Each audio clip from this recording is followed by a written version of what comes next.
So good afternoon, everyone. I heard all the things you people were saying. You love your life. You belong to them.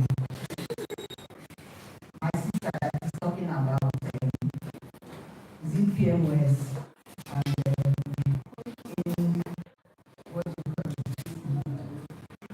call it? And Holy Ghost and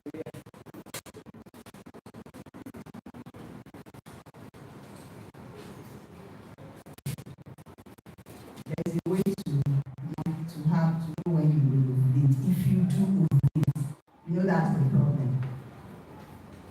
So if you're checking, it's whether you have the energy to check and whether you want to take the easy way out.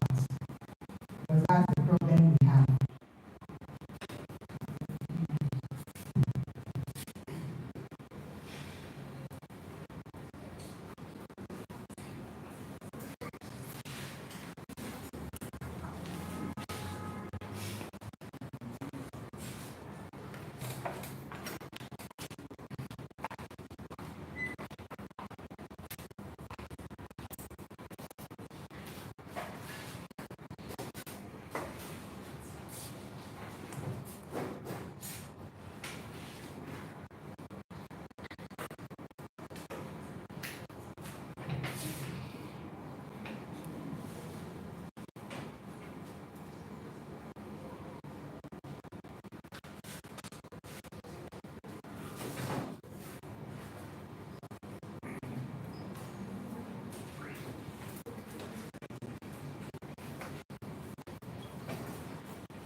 Okay, so the talk will be on respect for human life, exploring the church's teaching on abortion and assisted reproductive technology.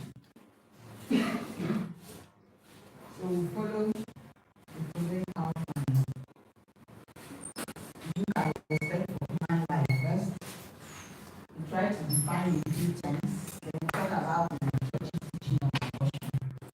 Then we look at media needs on abortion. Then we go through assisted reproductive technology. Then a few concluding remarks. So when we talk of respect for the life of the unborn child, we know that respect rests on the moral, the philosophical, and theological belief that human life begins at conception and possesses inherent dignity. And that dignity demands absolute legal and moral protection. Okay? The core ethical foundations are, first, that inherent dignity, meaning that every human being has worth, independent of the age of the person, whether it's 1 day old, whether it's 0 day old, because it's only when the child comes out then we say 0 plus 1 or day 0. So what the argument is that following fertilization, life has begun. Okay? So independent of the age, the size, the location, whether the baby is inside our uterus or whether it's outside, and whatever developmental stage. Okay?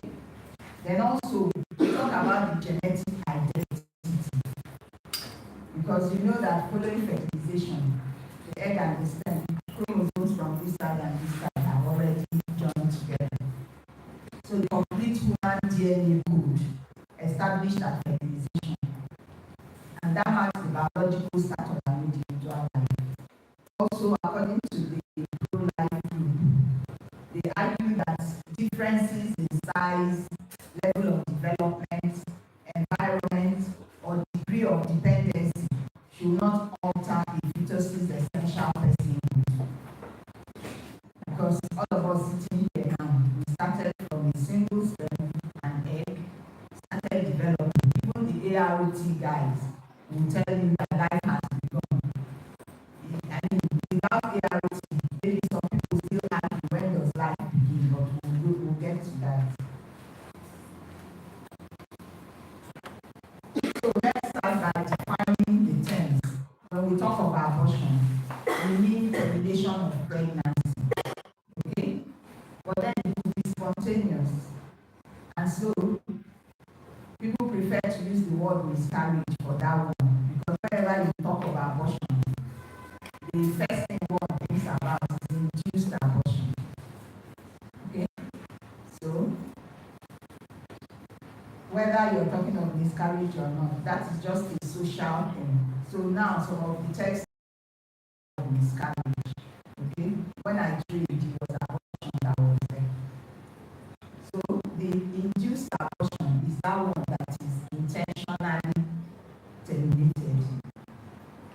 Then assisted reproductive technology means all treatments and procedures that involve in vitro handling. In vitro means outside the body. Ideally, you will be handling the egg or the sperm. So, but with the fact that you are assisting that reproduction, we have to now start handling the egg and the sperm in order to establish a pregnancy. The commonest one we know is IVF. We have others like intracytoplasmic sperm injection that we call ET. We have zygote intrafallopian transfer, tuber embryo transfer. You know, ART can also involve donor eggs, donor sperm, and of course donor uterus, the ones we call gestational carriers. So what is the church's teaching on abortion? Okay?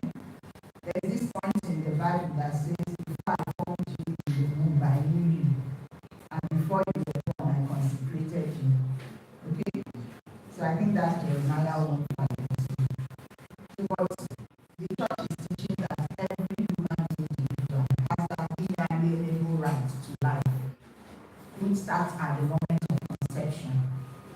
And that inalienable right to life is a constitutive element of civil society and its legislation, which means that you cannot be talking about the right of you and I to life if we don't start from that smallest organism that makes it possible for all of us to be sitting here.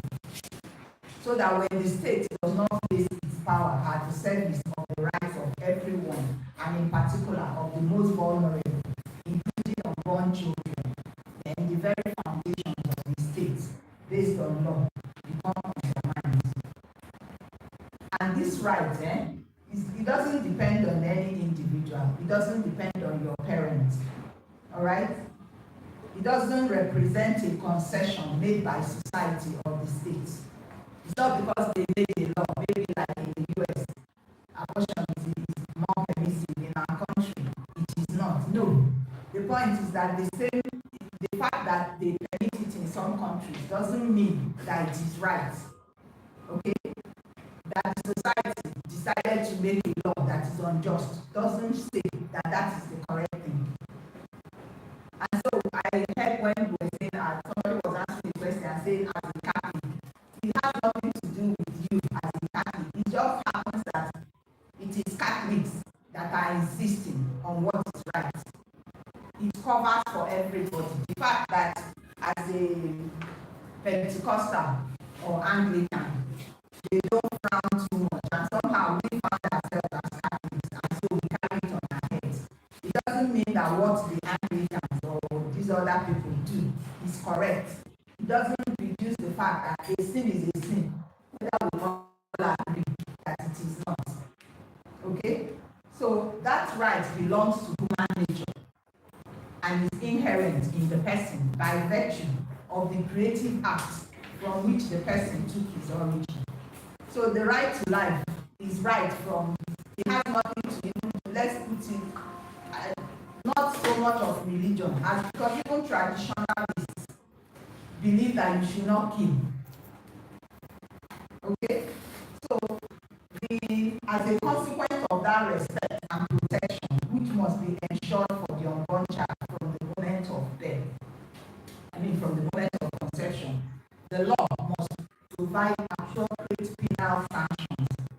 every deliberate violation of the child's rights. So the fact that a country decides to be a bit permissive and say, okay, tells themselves that for the sake of the woman, maybe she's tired, health status, and all that, it doesn't make it correct. That right is a right that the person has for being a human being at all. Okay. So if we look at the fifth commandment, it says, do not kill. Okay. So that fifth commandment forbids, as gravely contrary to the moral law, any direct abortion that is willed as an end or as a means, as well as anyone who operates in it. So it's like, as a doctor or as a priest, somebody comes and tells me, hey, madam, and tells me all the stories surrounding why she cannot carry that pregnancy. I will just empathize and say, even if she's a 15-year-old girl, there is nothing I can do. Unless when she's in that pregnancy, she's dying. And you see, that word dying, it must be that she's dying. Because when I get to heaven, if I make it, I will have to answer whether truly she was dying. You get what I mean? So, those things that they write and say for the health of the mother, in grave danger and all that, these are things that are, they will not fall as per decision of whoever is being consulted. They make it ruling like that in order to give room. Alright, so, and because that abortion is really gravely contrary to the moral law, attached to it is excommunication. Because at the moment of his or her conception, that human being must be respected and protected in every way. Okay. So the magisterium stand is that since the first century, the church has affirmed the moral evil of every procured abortion. The teaching has not changed and it remains unchangeable. All the media hype of misrepresenting whatever the Pope says doesn't change it. You know, that thing, as soon as the media hears one thing, they will misinterpret it and, you know, say it in such a way to support either the pro-abortionists or the gays or whatever. It doesn't change what the church says. Even if one Pope comes one day and the devil enters the head of the Pope and he claims and says one thing, believe me, he will come say and leave and we'll get back to what is correct. Okay, so we've had some bad popes in the history of the church, yes. But what is written is written. Even in the depths of each person's heart, we know what is right. Because God has written his laws into our hearts. Okay, so the stand of the church of issues of abortion and reproductive technology that disrespect the human embryo can never change. So the pro-choice arguments are that despite the teachings of the church, we find that the pro-choice group, they keep insisting that abortion is a personal choice and a human right. Unfortunately, many buy into their arguments. The claims are that forcing individuals to carry pregnancy is a gross violation of personal autonomy and human rights. And it makes sense, doesn't it? The body of the woman, you're the one that has your body. That even if a fetus has a right to life, that right does not give it a right to use another person's body against their will to survive. So I will insist that I think must you use my body? Then they will also say that ban on abortion only drives it underground, leading to unsafe, unregulated procedures that endanger lives. Yeah, but then you ask, why are you going for unregulated procedures or going for illegal termination? say they are desperate, they have reasons, she doesn't have money. There are many reasons, okay?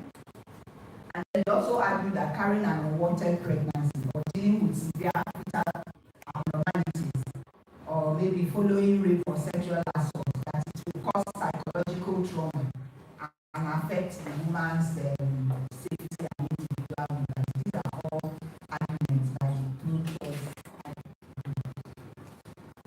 But I'm sure most of you are pro-life. You must remain pro-life, whether you like it or not. Unless you don't want to, you can't be Catholic and be pro-choice. It's not possible. You have to renounce one. So the pro-life will say that the fetus is a human being with the same moral status and right to life as any born person. Therefore, abortion is of an innocent life and is inherently unethical.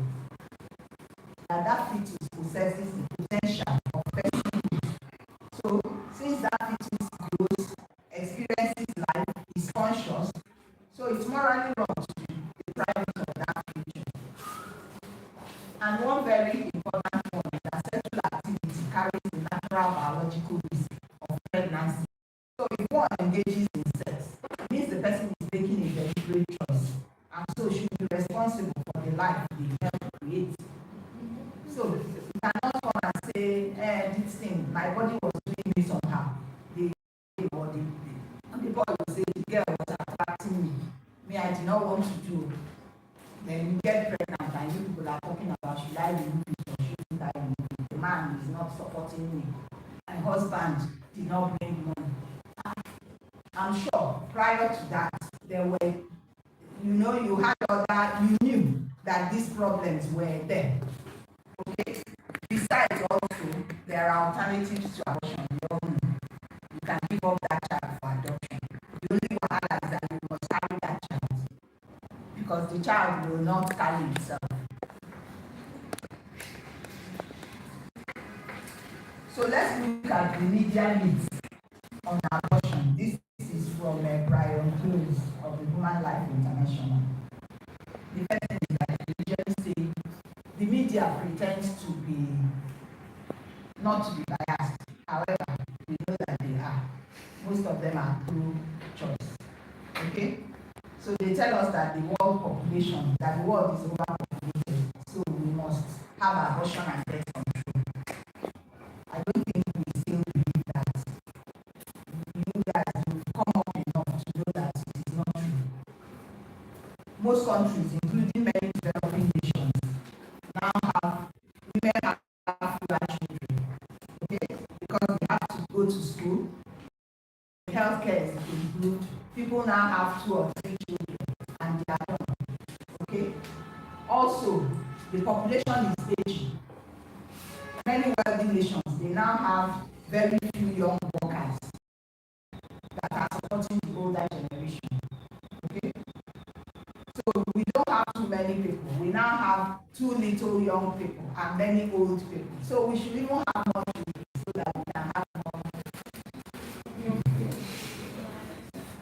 The wahala here is that resource is about resource sharing. The main crisis is how are we sharing food, water, energy fairly. It's not whether the physical space on earth it won't be enough for us.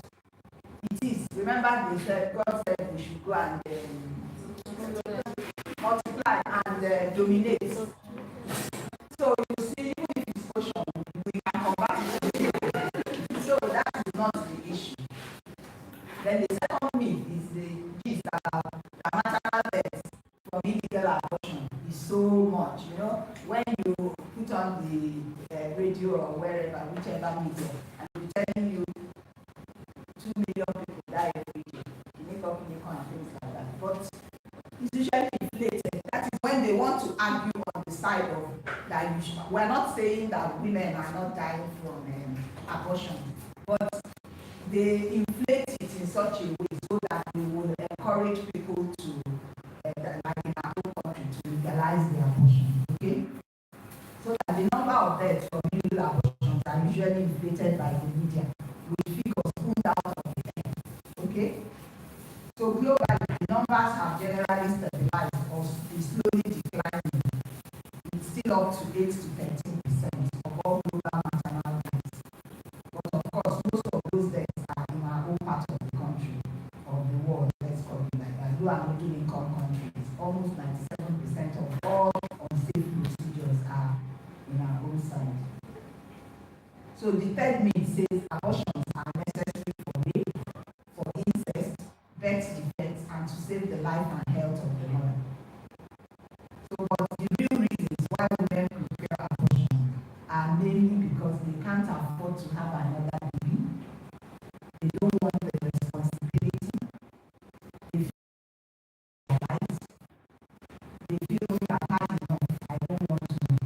I'm not mature enough. That one, you're not mature enough. How did the baby get into your stomach? Or your uterus? And a lot of times that they have problems with their relationship. Okay? For those that, as a result of the so-called rape, is 1%. The pregnancy threatening the life of the mother, maybe about 1%. The baby being deformed, about 3%. So, but then what you ask yourself is that, remember we used to have babies that are deformed before. You will just carry your pregnancy, deliver the baby, maybe the baby will live for 1 second or 2 minutes, and then the baby will die. You've done your part.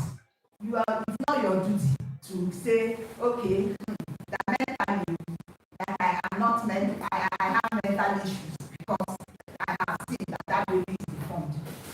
That means that anybody can decide they don't want to carry their pregnancies.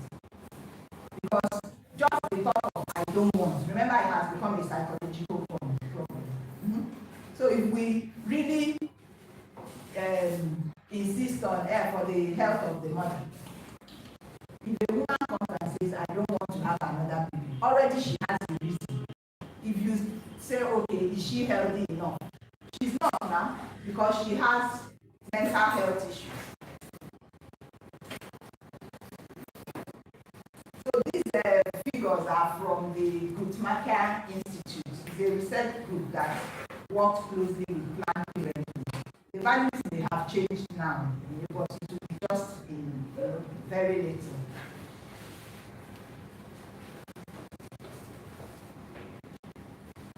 So the default is that her body, it's her body, so she can do with it as she pleases. Nobody should have the right to kill another person, especially in this instance. So what you will be talking about is the difference between a child that is conceived by rape. If you put that child just side by side with that one that is conceived through a loving marriage, this child, will you see any difference? You won't.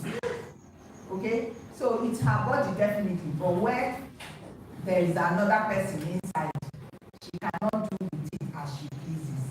The same way I can say it's my house. So if I say I'm a welcome visitor, I can set it on fire. So the person can die. So legally, we know that legally that is murder. They will try me for murder. But then, now that we're talking of that pregnancy, I will say it's my body, and some people will argue that yes, it's my body. Meanwhile, in most cases, you invited the child into your body.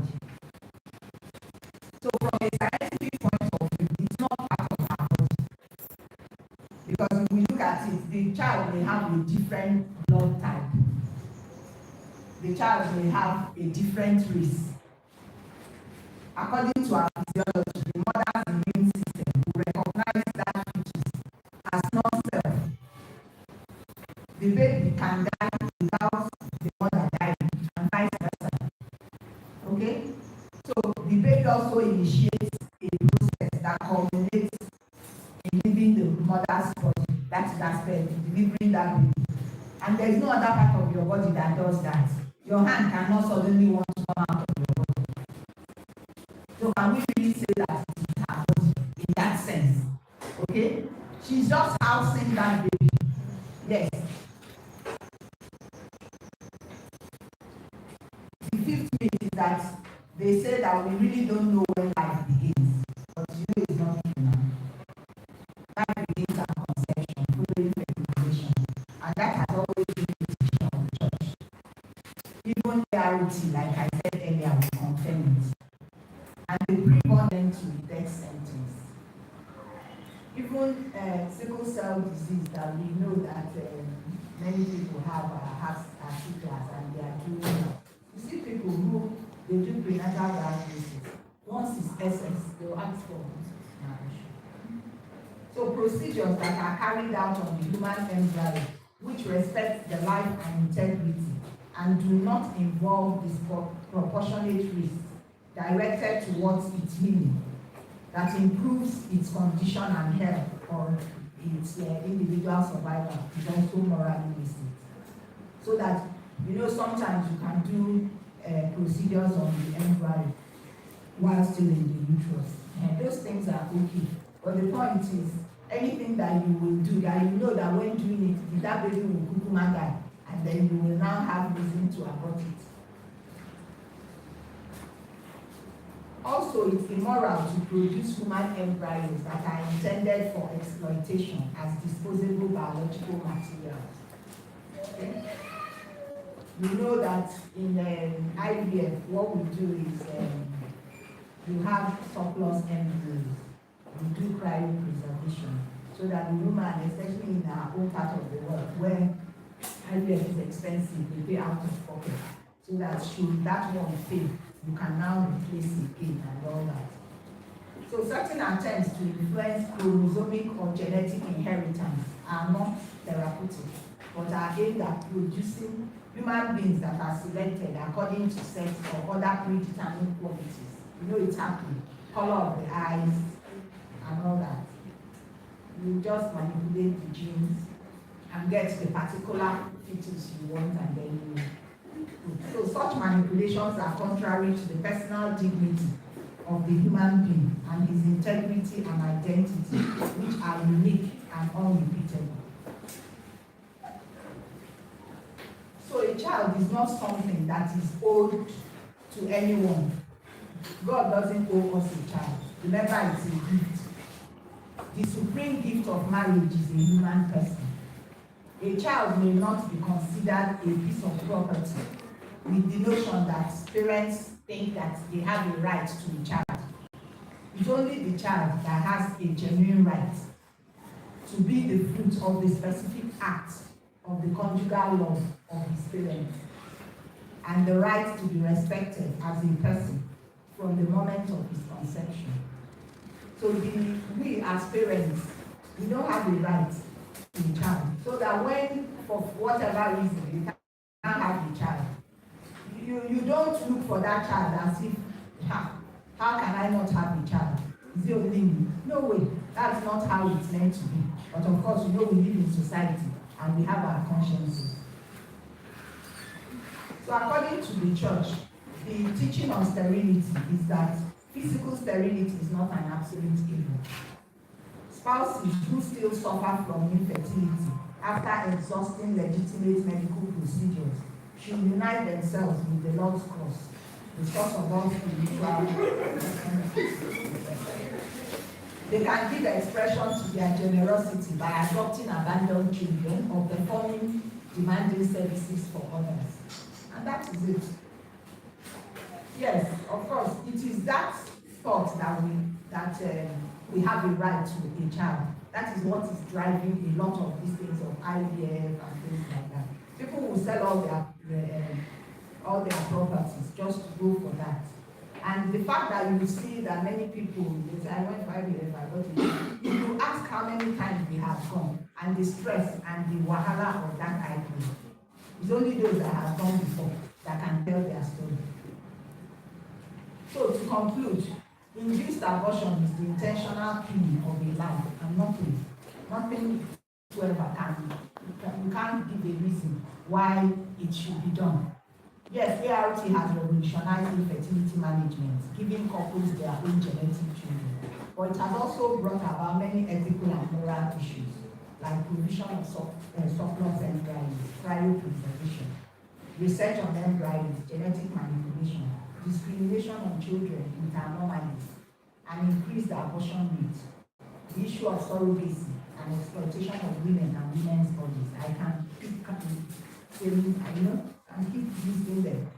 However, the church in its wisdom has given us direction on what is best for our souls, life here on earth, is not our final destination. God has promised to be with us in our tribulation, not that we will not be faced with challenges. So if for some reason somebody gets pregnant, supposing, let's say, someone I know, what can you do? You just tell the person. You will have been telling the person, don't get pregnant. But if you do get pregnant, you won't go back to China. So let's live our lives as faithful children of God rather than using secular arguments to thwart God's laws. So thank you very much.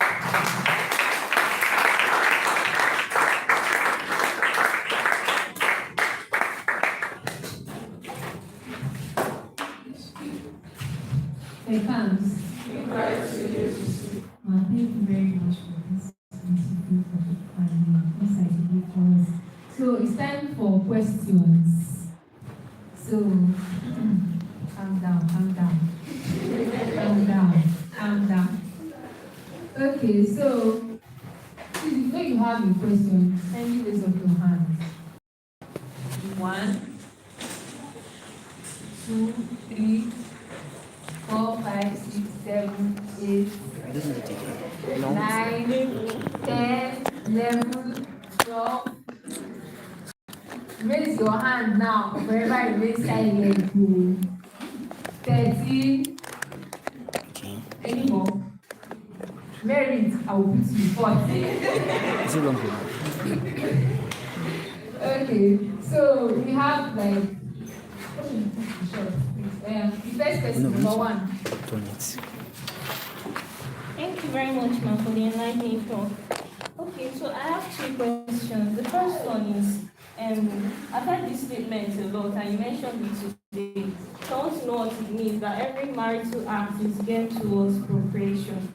And then the second one is about the prenatal diagnosis. Is it like if the investigations are carried out, it's discovered that the child has an abnormality, is it wrong to terminate the child, or is it right?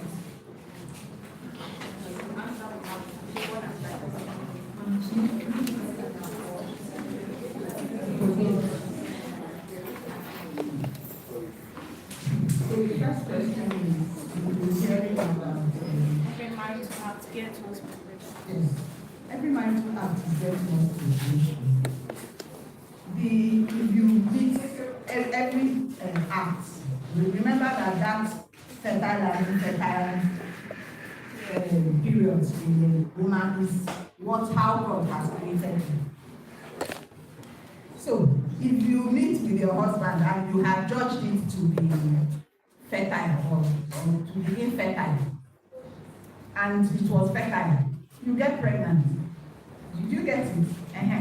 So, and there's this thing about, we talk about don't use contraception. However, if you, like me, that I'm an OBGYN, that I know this method very well, and then I can use it and have only one child, do you think I am committing sin? I am not being generous, because I cannot come and have only one child. How can you have only one child when you are pregnant? You don't want to feel and multiply the egg. Remember that God sees your heart and knows that you can afford to look after more than one child. Doesn't it? Like there was somebody talking about 15 children. Who was it that was saying that there was a young man that was saying something about how can you be having 12, 15 children and hunger and things like that. For where there are people, remember when I was growing up, maybe you people think I'm so young. You know I said that I'm so, I'm not that young. So when I was growing up, we don't go and buy new clothes after every pregnancy. If you use a particular set of clothes to raise this child, you use the same clothes to raise the second one. You will not. So this thing of that you can't have 7, 8 children. For those who can, this generation I know is not really easy. Even me, I did not have up to 7. So, but what I'm just trying to say is that God knows the number of children that you can look after between you and your job, you know. So, but if you're able to use the periodic, your cycle, not to have the number you want, good and fine. Okay? And so each act, remember, you give of yourself. It's not you that did it. It's the way your body is. At that point in time, if it was possible for you to get pregnant, you will get pregnant. Just that you already know, and you're using the periodic cycle in your body. So that's what that means. Then the second question is, in prenatal diagnosis, right? Prenatal diagnosis is supposed to pick out whether there's a problem with an embryo. Yes. If you find out that there's a problem, and that problem can be solved prior, or you get ready should the baby be born, it's not for you to come and say because you did prenatal diagnosis and found that normally, then you remove your baby. No, it's incorrect. Prenatal diagnosis, we didn't used to have prenatal diagnosis before, and we used to deliver our children. What prenatal diagnosis is supposed to do is for, in case that, you know, some babies can be operated on, diaphragmatic hernia, many other pediatric conditions that the baby can be operated on prior to that delivery. So if it's something that nothing can be done. You know, there are patients that have, maybe their babies have a hydrocephalus. There is nothing they can, okay, even hydrocephalus can be operated on in utero, some of it. But supposing it cannot, then the woman will have her baby now. Maybe if the baby comes out, and the baby will not really survive for long. She will have done her own part. But now, the society has made it such that the woman will now say, after all this wahala, then I won't have the baby. They will give reasons and all that, and because of that, they terminate your life. You can't be responsible. You have no right to terminate that life. Forget that society allows it. That's the point. Number two. Okay.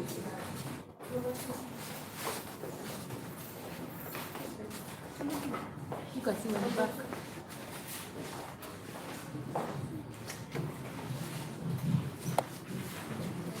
Thank you very much. Okay, so I have two questions. The first, you talked about rights, being rights, regardless of the societal concession. So my first question is, what determines what's the right or wrong?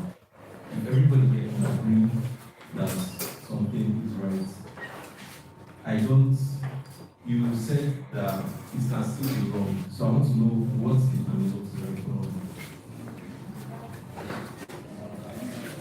And the second is, you define contraception as doing anything before, during, or after intercourse. And you describe it as evil, right? So does that technically, it makes natural planning methods evil because you are doing something before. So it is technically wrong by that definition. Okay, let me start on the second question. Natural family planning, it's not a contraception. Is a form of family planning because you can achieve or avoid pregnancy rates. So what you are doing is that I've checked my cycle.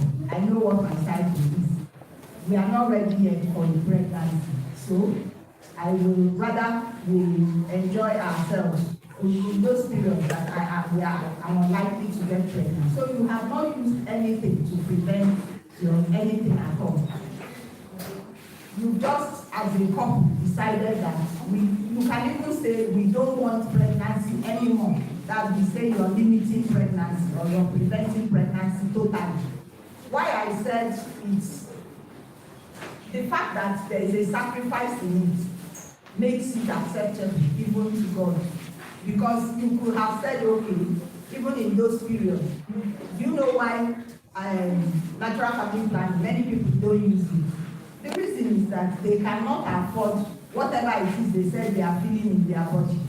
They will give all sorts of reasons. One of my ladies here said something about when you keep saying no to the man, that maybe when the man will now want, the man will not want again. Yeah.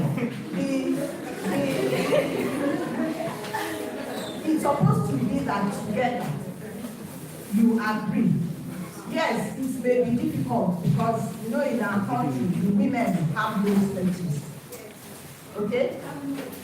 They are in terms of sometimes a lot of them are not able to negotiate sexual relations. However, for you guys, you're supposed to be able to negotiate sexual relations.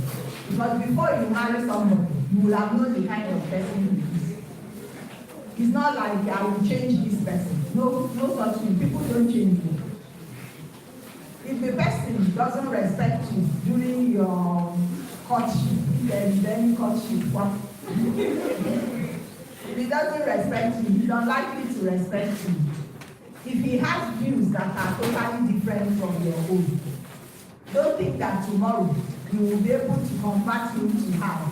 And those are the issues in relationships that maybe will make that woman to now want to go and fulfill an abortion.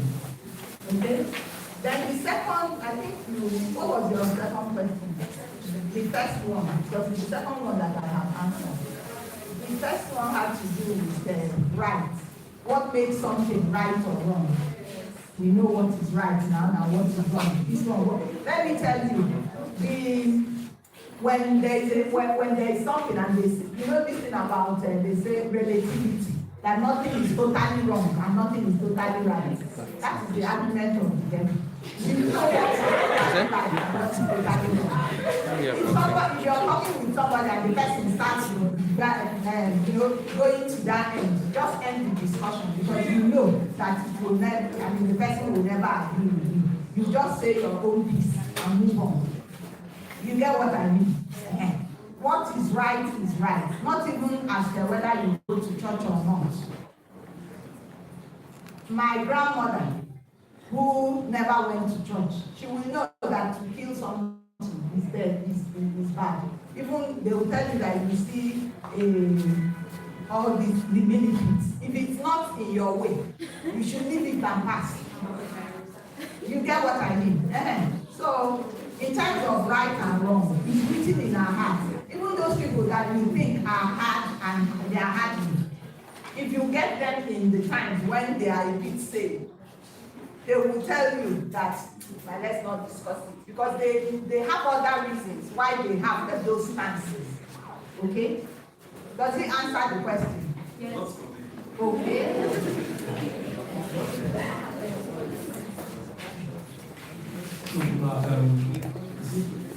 First is that the commandment, thou shalt not kill, is, you said the laws are adopted from the commandments. But in the Bible, God instructed the Israelites to kill other people.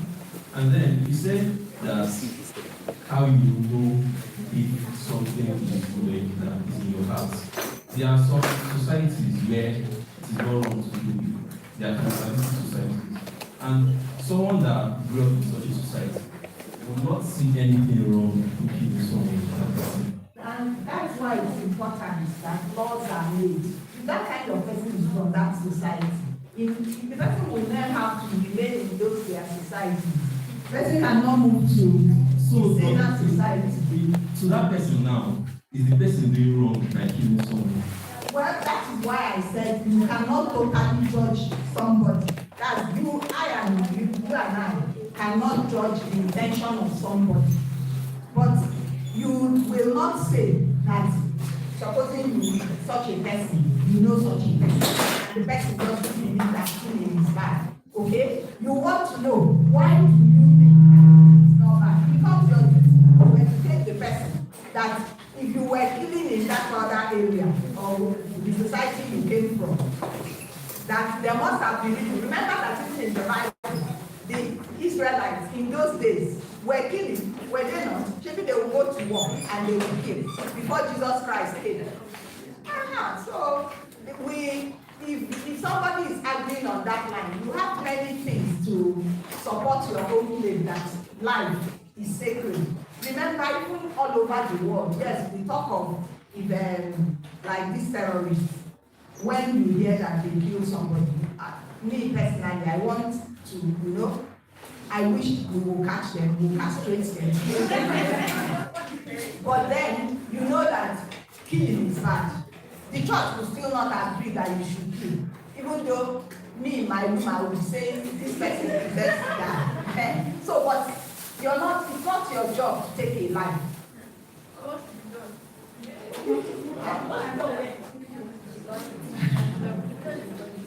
Well, that is the point is that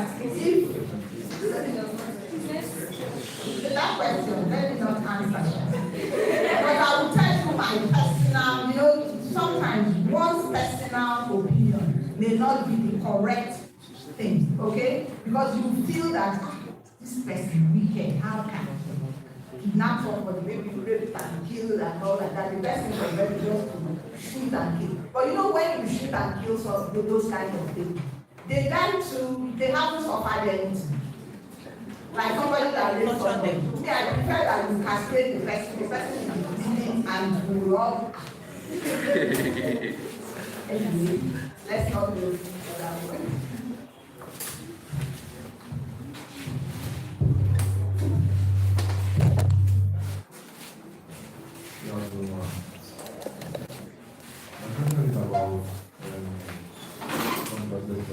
When you were talking about abortion, you gave us a reason that abortion is wrong, is terminating life. Same thing with IVF. When your IVF is being done, the procedure, you're fertilizing multiple embryos, people want to discard the rest. But when you were speaking about contraception, what I gathered was that you said you need to be open to life.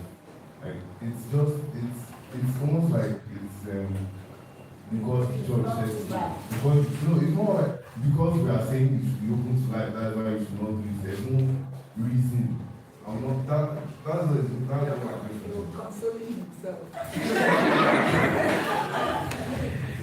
Well, the contraception, remember we said contra against life. That's what it is. You're against life. And the church said that the marital act should be unitive and procreative. That means that marital act, each time, if you use a contraception, if let's say the wife is in agreement or the man is in agreement, each time you meet, you're not giving yourself totally. I didn't write it, that is it. Sheikh, I have answered that question. The point is that you may not want to agree. You're looking at it as this one is not too bad. Maybe it's just the thing of unity and cooperation. It is bad enough. Good evening, Ma. Thank you so much for this wonderful session. Okay, I have a question. While I was growing up, my mom taught me that divorce is wrong. The Catholic Church is against divorce. As I've grown up now, I know that there are actually procedures and processes that the church actually does grant divorce, but I think like a 7-year process, there are seminars and a lot of things and a lot of procedures and stuff before the church finally says, okay, you guys can now part ways. So is there such a thing for abortion, or is it absolute? Like, are there conditions or are there situations because the church can look at, or even the IVF, the ARCs and the contraceptions? Is there any, because usually, the question is, is the church against abortion? No.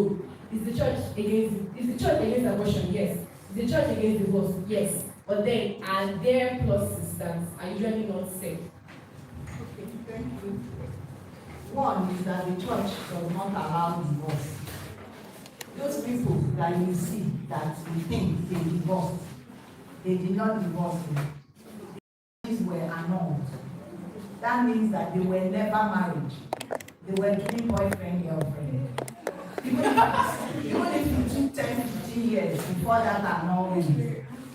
The reason is that if the church finds out, or if any of the couple tells the church that there was a lie, that there was no marriage in the first instance, supposing somebody got married to someone and said, let me use the one that is, when I was growing or when I had grown up, finish from school, and in those days, people will come from all these outside the country to come and marry girls. And tell them that they are taking them out there, and then, the weather there will make even an ugly man to look very handsome. Then the girls, they will tell the baby that he's one thing or the other. One big thing now to come and marry a doctor that has just graduated. And she gets there, and the man is what is it called? What we call gate man. Maybe you say he's working in a security, give one fact English. And the man and the girl get home, and they wed, because usually they wed in Nigeria. And a lot of them prefer to wed in the Catholic Church, because there's no divorce in the Catholic Church. Then you get them, and you find out that it was a lie. If that woman decides to follow it, because the process is long, you need to prove to the church that truly that the person told such lies and things like that. A lot of people are living their life, they find out they don't do anything, they'll just say, they'll find a way of adjusting and things like that. If this scenario were to happen and the girl is able to get to the church and complain and follow it up, that marriage will be annulled, even if she has had 4 or 5 children. And that means that she was never married, and she will marry and wed in the Catholic Church. So it's not that the church agrees to divorce or whatever. In Catholic Church, that's why you open your eyes well. A marriage that has been consummated, you must prove, and proving is a lot, that the church should agree that there was no marriage. Then, as per whether there can be something that can be done so that abortion, IVF, nothing at all, as I sit with you here. Abortion, as far as the church is concerned, should never be done. But what you will ask is a woman with eclampsia, okay, and she's fitted.